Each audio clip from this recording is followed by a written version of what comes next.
As you have learned that all living things require air, but have you seen air? You might not have seen air, but surely you must have felt its presence in so many ways. You inflate balloons with air on your birthday.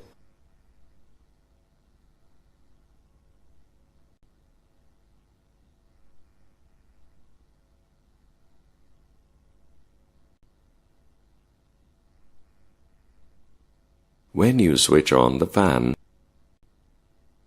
the pages of books, newspapers, and magazines start fluttering.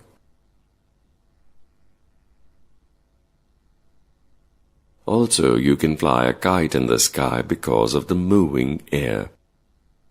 Air in motion is called wind.